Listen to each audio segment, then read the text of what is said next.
अवसर था, टाइम था, उसमें क्यों नहीं तुमने ले लिया?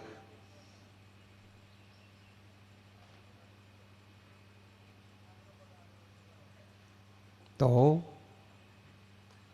वह मोती बनता है, वह कपूर बनता है, वह हीरा बनता है, वो जो अवसर को पहचान जाए और उसका सदुपयोग कर जाए। बोलो प्रदीप जी, अब बरसात के दिनों में आप अपनी दुकान खोल के बैठो। अब सोने चांदी की दुकान आप कल से चालू करो, ज्वेलर्स। इस चतुर्मास भर खूब दुकान चलाओ सोने चांदी की, खूब चलेगी? बिल्कुल नहीं चलेगी। एक आध दो ग्राहक भूटे भटके आ गए दिन भर में तो आ गए, वरना अभी कोई शादी विवाह का कोई सीजन नहीं है। इस सीजन में कुछ खास व्यापार नहीं हो पाते हैं। और अपनी संस्कृति में पहले से ये सीजन एक तरह से धर्म ध्यान का सीजन बुजुर्गों ने मान के बना के रखा है। पूरा पूरा धर्म लाभ लो। मतलब है कि इन दिनों हम बहुत ज़्यादा व्यापार, और जैसे ही टाइम चेंज हुआ, उत्तरायण चालू हुआ कि फिर आप एकदम बिजी। अब उत्तरायण में तो तुम सोते रहो और बरसात में तुम जाग जाओ और कहो दुकान नहीं चलती है। गलती किसकी है? हाँ, आपकी। आप अवसर ही नहीं समझे। जो अवसर समझ जाता है ना, वो तो राखी के मौसम में भी लाखों कमा लेता है। क्या 2-4 दिन का राखी का भी मौसम आता है ना, तो धागे बेच करके भी हजारों कमा लेता है, चांदी की राखियां बना के भी हजारों कमा लेता है। और अवसर को ना समझे तो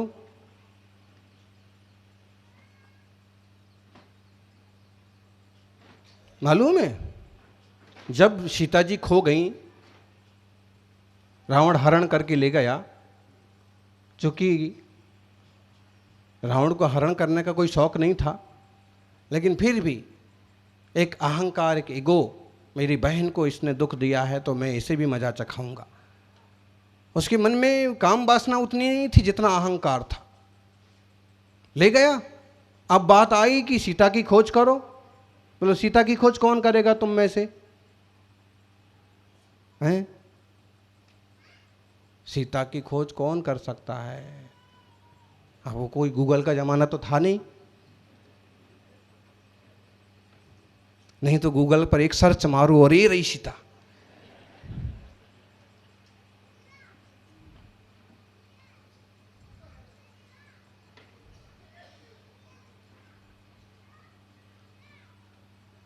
मालूम किया कि अपने में बहुत ज़्यादा शक्तिशाली है अंगद। अंगद को कहा कि भाई सीता की खोज। उसने कहा कि किसी एक छोटे मोटे काम के लिए मैं जा सकता हूँ, लेकिन स्पेशल में सीता की खोज में इतना सारा टाइम और इतनी सारी शक्ति मैं नहीं लगा पाऊंगा। मुझे नहीं लगता है कि मैं जाके वापस आ जाऊं। अवसर चूक गए अंगद। लोगों ने तो कहा, लेकिन वो झड़प नहीं पाए कि हाँ लाओ। हनुमान को कहा तो हनुमान ने कहा मैं जरूर करूंगा। हनुमान ने कहा मैं जरूर करूंगा। लेकिन कहते हैं कि किसी ऋषि ने उनको अभिशाप दिया था, वैदिक रामायण, कि तुम जरूरी समय पर अपनी शक्तियां भूल जाओगे। तो भूल ही गए कि क्या करूंगा मैं, क्या उड़ूं मैं, कैसे उड़ना पड़ता है, मैं विद्याधर हूं, मैं सम्राट हूं, सब भूल गए। और तब सुग्रीव वगैरह मित्रों ने याद दिलाया, अरे तुम बहुत शक्ति संपन्न हो, यूं आकाश में उड़ के समुद्र लांग के जाओगे, वो सारी चीज़ें मालूम पड़ जाएंगी, चुटकियों में रावण के भी तुम हाल विहाल कर सकते हो। हा हा हा। ध्यान आया और सीता की खोज के लिए कौन निकला? जय श्री राम। कौन निकले?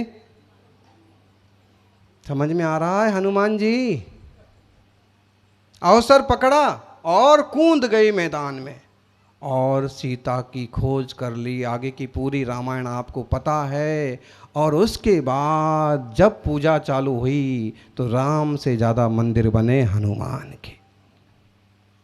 और अगर ये अवसर अंगद ने ले लिया होता तो मुझे लगता है कि हनुमान से ज़्यादा मंदिर होते अंगद के। अवसर, समय।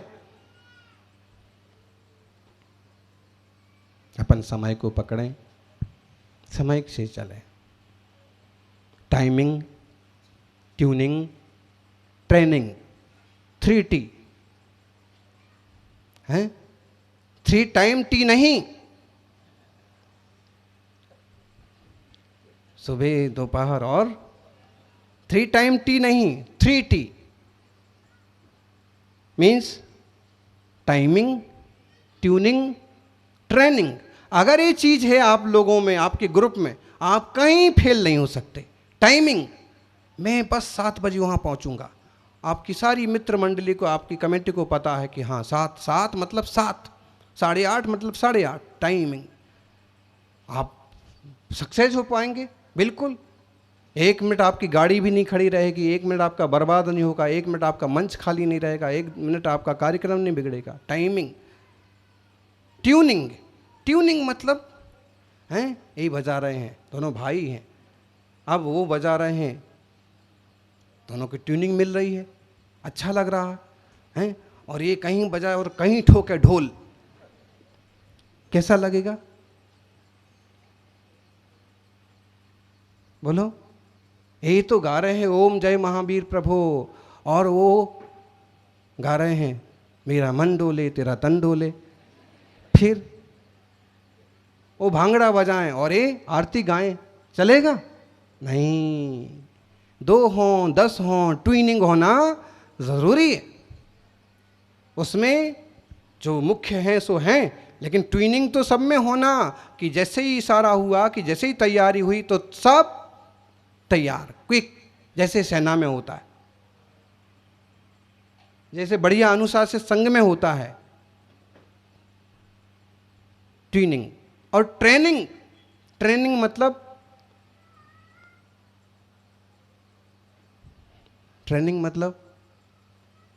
प्रशिक्षण। कब किस मौके पर कैसे एक दूसरे को हेल्प करना, और कब कैसे एक दूसरे को थाम लेना, कब क्या जरूरी होता है और क्या गैर जरूरी होता है, सब चीजें ट्रेनिंग।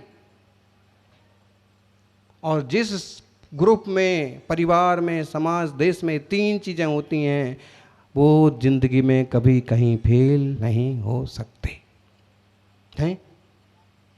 कभी कभी लोग कहते हैं कि देश तो केवल 2 आदमी के भरोसे चल रहा है? नाम बता सकते हैं आप लोग? कौन कौन?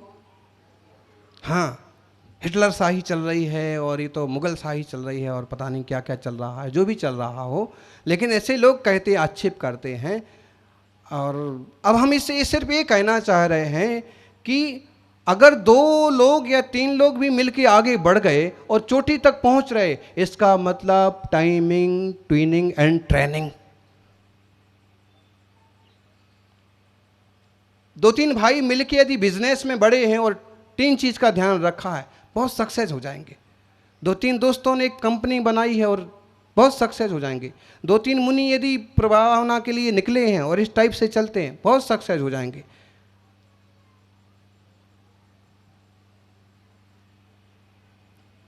चूंकि हम सारांश में तो यही कहेंगे कि जैसे ये 3 संसार के लिए बहुत ज़रूरी हैं, वैसे ही सम्यक दर्शन, सम्यक ज्ञान, सम्यक चारित्र अपनी आत्मा के लिए सबसे ज़्यादा जरूरी है। इसलिए अपन आत्मदृष्टि करें, आत्मसमर्पण करें, स्वरूप की दृष्टि करें और सदुपयोग करें समय का, तो सबका मंगल होगा। जय बोलिए चंद्र प्रभा भगवान की, शांतिनाथ भगवान की। महावीर बोलो श्री महावीर बोलो, महावीर बोलो श्री महावीर बोलो, महावीर बोलो श्री महावीर बोलो, महावीर बोलो श्री महावीर बोलो, महावीर बोलो श्री महावीर बोलो, महावीर बोलो श्री महावीर बोलो। महावीरं जिनमेरं अतिवीरं वर्धमानं, महावीरं जिनवीरं अतिवीरं वर्धमानम्।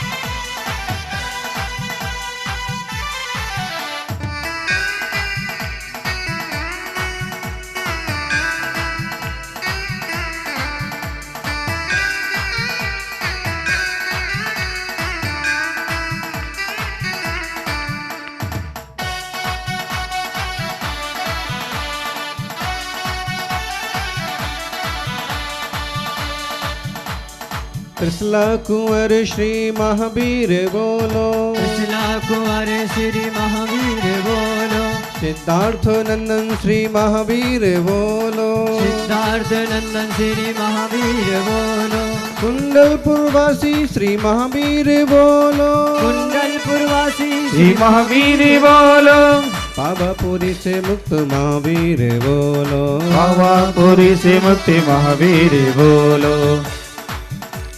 महावीर बोलो श्री महावीर बोलो, महावीर बोलो श्री महावीर बोलो, महावीर बोलो श्री महावीर बोलो, महावीर बोलो श्री महावीर बोलो, महावीर बोलो श्री महावीर बोलो, महावीर बोलो श्री महावीर बोलो, महावीर बोलो श्री महावीर बोलो।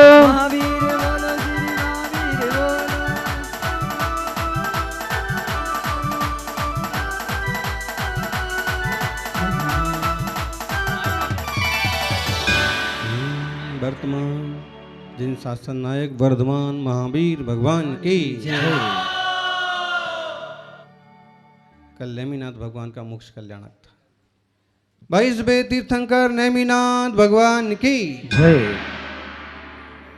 आचार्य श्री आदिसागर जी महाराज की, आचार्य श्री महावीर कीर्ति जी महाराज की जय। तपस्वी सम्राट गुरुदेवाचार्य श्री सन्मति सागर जी महाराज की जय।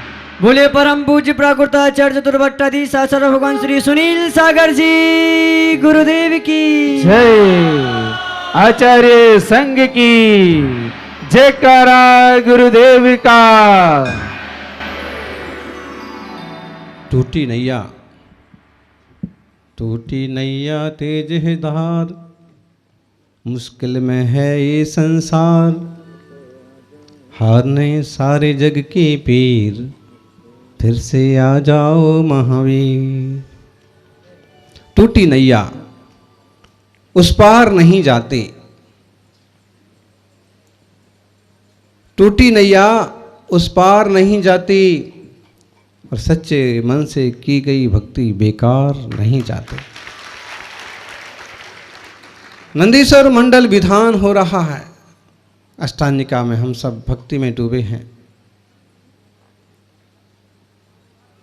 ये महापर्व साल में 3 बार आता है। कभी ध्यानत राय कहते हैं कार्तिक फाल्गुन साड़ के अंत 8 दिन माही, नंदीश्वर सुर जात हैं, हम पूजें यह ठाही।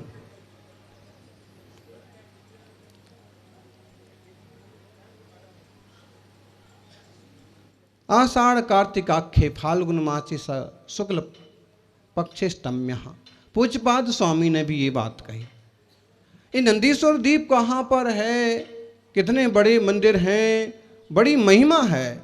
हम जब इस पूजा की जयमाला देखते हैं तो मालूम पड़ता है कई सारी चीज़ें। चूँकि कुछ लोग कहते हैं कि कंबोडिया में नंदीश्वर द्वीप है, चूँकि वहाँ पर उस तरह का रचना पाई गई है, और हो सकता है कि 2-2.5 हज़ार साल पहले कुछ लोगों वहाँ गए होंगे, रहते होंगे। पूरे देश में, पूरे विश्व में जैन लोग रहा करते थे। आज पाकिस्तान में एक भी जैन नहीं है, जबकि स्वतंत्रता के पहले हज़ारों की संख्या में थे। अब वहाँ जो हिंदू हैं और सिख हैं वो भी बड़ी मुश्किल में, जितनी ढंग की सुरक्षा व्यवस्था और अपनापन हमारे देश में है, शायद दुनिया में ऐसा और कोई दूसरा देश होगा कि एक दूसरे के बड़ी आत्मीयता से अपनाते हों, और चाहे कम हो कि ज़्यादा हो फिर भी समा लेते हों। कार्तिक फाल्गुन साड़ के 8 अंत 8 दिन माही। एक कार्तिक एक फाल्गुन एक क्या चीज है बताओ? यंग जनरेशन को तो मालूम ही नहीं है क्या चीज है, बताइए। टीनेजर्स को पूछो कभी, चैत्र बैसाख जेठ आषाढ़ सावन भादो कुंवर कार्तिक हैं, बोलो। तुम सावन पूछो तो बता देंगे इनका नाम है सावन। महीना कौन सा होता है वो पता नहीं। चैत्र वैशाख जेठ आषाढ़ श्रावण भादो कुंवर कार्तिक अगहन पूस माघ फाल्गुन, है ना। और इनमें थोड़े से नाम चेंज भी होते हैं। वास्तव में ज्योतिष पटल के हिसाब से देखा जाए तो नाम यही उपयुक्त हैं, यही सही है। जनवरी, फरवरी, मार्च, अप्रैल, मई, जून, जुलाई, अगस्त, सितंबर, अक्टूबर, नवंबर, वास्तव में ये इनका निर्धारण जिस ढंग से हुआ है उसमें बहुत ज़्यादा तथ्य नहीं है, जबकि देसी जो नाम है उनके पीछे बहुत तथ्य है। सप्ताह के नाम के पीछे बहुत बड़ा तथ्य है, नक्षत्रों के नाम हैं, काल परिवर्तन है, इसी के हिसाब से पूरी प्रकृति चलती है। तो इसमें जब हम देखते हैं तो मालूम पड़ता है कि इसमें कार्तिक भी आता है, आषाढ़ भी आता है, चैत्र भी आता है, और सबों में लगभग 4-4 माह का अंतर पड़ जाता है। साल में 3 बार ये महापर्व आता है, ये विशेष दिन आते हैं। इन 8 दिनों में भक्ति पूजा आराधना करो। बाकी दिनों में, बाकी महीनों में तो हम बहुत अच्छे से आराधना नहीं कर पाते हैं, लेकिन ये वाले 8 दिन, कौन से? आषाढ़ वाले। पानी बरस रहा है, अब सेठ जी को कोई काम तो है नहीं, तो चलो बोलो भगवान की पूजा ही 8 दिन मजे से करो, आनंद से करो, उसका भक्ति कम आनंद लो। और फिर अगर मुनिराज वगैरह विराजे हैं तो अंत में कार्तिक वाली भी अष्टान्निका मना लेते हैं, किन्हीं की इच्छा है कि हमें भी विधान करना है, हमें भी सिद्ध चक्र करना है, तो हो जाता। और फिर रही एक और अष्टान्निका, कौन सी? फाल्गुन वाली, जो होलिका दहन होता है। होलिका दहन के पीछे एक इतिहास है प्रहलाद का, लेकिन दूसरा इतिहास ये भी है कहो, या फिर इतिहास के पहले की बात कहो, कि पूरे 8 दिन तक तो लोगों ने आनंद से भक्ति पूजा की, अंतिम शाम को हवन किया, और अगले दिन जोरदार एक दूसरे के ऊपर रंग गुलाल उड़ाई। वह हवन की राख उड़ाई उसका प्रतीक है। ऐसे हमारे देसी हैं, दुनिया में आप जाओ तो कहीं कहीं ऐसे देश हैं, कहते नॉर्वे एक ऐसा देश है, 70 दिन का दिन होता है, 90 दिन की रात।